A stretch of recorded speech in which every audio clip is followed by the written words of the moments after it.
Once upon a time. 4 simple and very powerful words.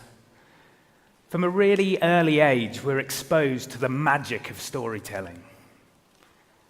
Since human beings first walked the earth, we've been sharing stories, warning each other of mortal danger, teaching right from wrong, inspiring our tribe to action.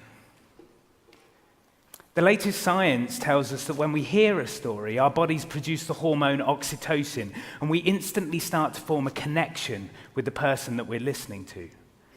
Stories bind us together and help us make sense of our experience.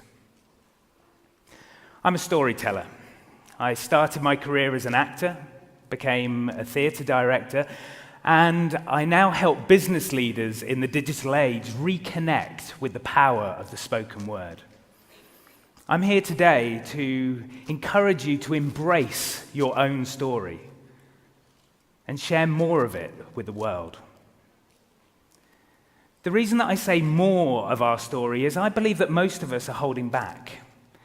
In the bite-sized world of social media, we tend to share only the selected highlights. Our Instagram feeds and Facebook walls proclaim to the world all those wonderful things that are happening to us. You know those carefully staged selfies? Let's give this a go. Everyone say TEDx. 1, 2, 3, TEDx! Well, those pictures only paint half the story. Like it or not, we've become museum curators, archiving our achievements in digital form. And yet, for many of us, those posts only paint part of the picture. It's like watching the trailer for a movie, but never actually seeing the whole film. You get a sense of the action, but the experience lacks any emotional depth. Think about all the things that you've achieved in your life so far. That series of events that's led you to listening to this talk. Those amazing adventures and all the disastrous decisions that make you who you are. How well do you share those stories? Do you share them? Or do you keep them to yourself? Most of us dismiss our stories as either irrelevant or embarrassing or uninteresting, and yet those stories are vital in helping our audience understand who we are. And when I say audience, I mean anyone that you communicate with, your family, your friends, your team at work, or 300 complete strangers at a TEDx event. When you share your stories, you create connection.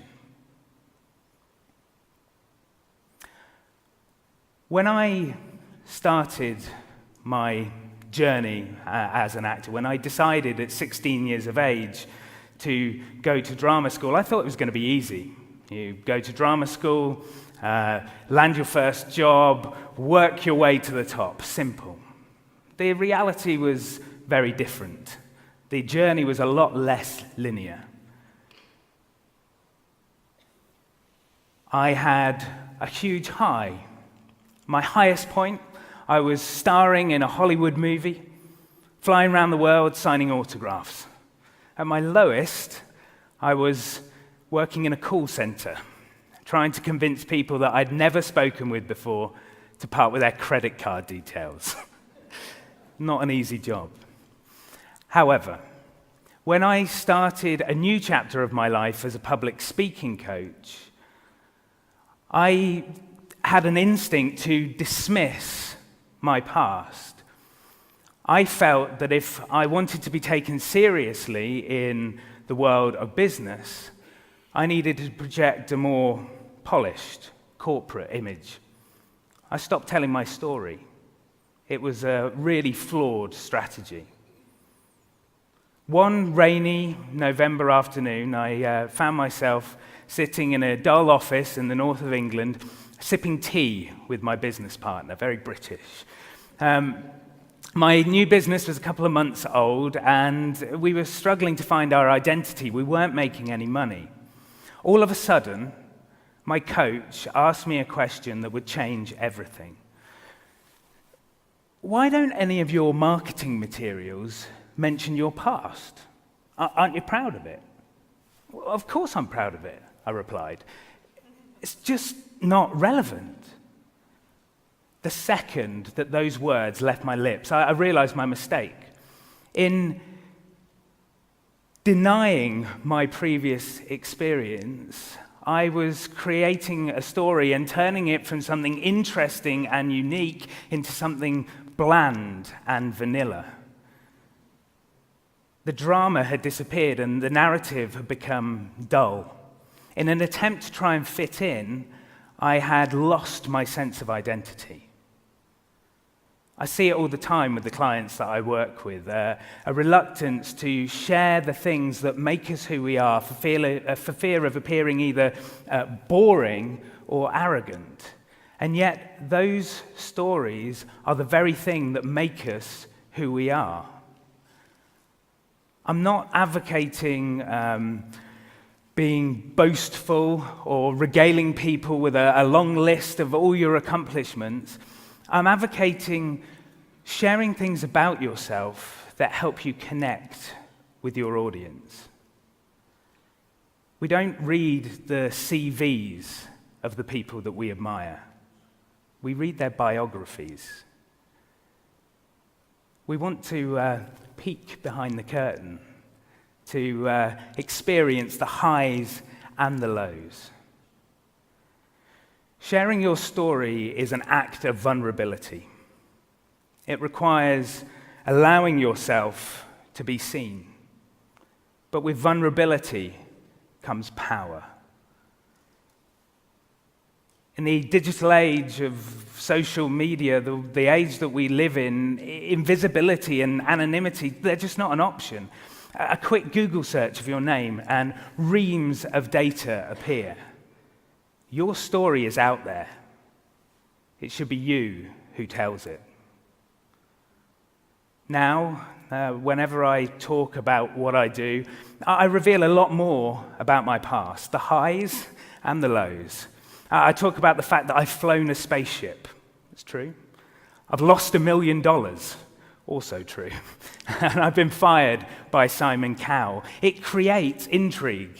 It opens conversations, and I encourage you to do the same. I want to prescribe sharing some part of your story at every opportunity. Why? Because it will make the world a more connected place. We live in a time-poor society where we're encouraged to keep things brief, to stick to the facts, to ditch emotion for logic. But we are imaginative beings. When we give our stories voice, we allow them to resonate in the hearts and the minds of the people that we interact with. As soon as a story has been told, its power multiplies. As soon as it passes the lips, it exists in the imagination of both the teller and the listener. It has momentum. And stories allow us to do more than just document our experience. They allow us to imagine and create what is yet to come. The traces of our past shape the narrative of our future and will continue to influence the stories that we tell. It's a simple 3-act structure: the beginning, the middle, and the end. Every person in this room has a unique story to tell. I guarantee that if we were to share the collective experiences of this audience, we'd have enough material for several blockbuster movies, and yet many of us dismiss our past as uninteresting and irrelevant. I thought the same, but now my past is my biggest asset. So, I challenge you to start sharing more of your story immediately. When you leave this event, rather than standing on your own, summarizing your experiences in 140 characters or uploading the perfect photo, find someone you don't know, walk up to them, and share a little bit of who you are. Reveal something about your past. Tell them how it relates to your present and give them a glimpse into your future. For example, I might say, my name's Dominic Colenso. When I was 21, I starred in a Hollywood movie. I'm here today because I've been lucky enough to be asked to talk on the TEDx stage, and next week I'm going to be working with the leaders of a global payments corporation to help them improve their public speaking. Past, present, future. It might feel like a step outside of the comfort zone, but it's an act of generosity that will create instant human connection, and who knows where that connection could lead.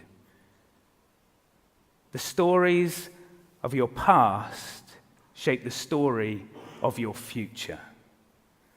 Once upon a time, that time is now. Thank you.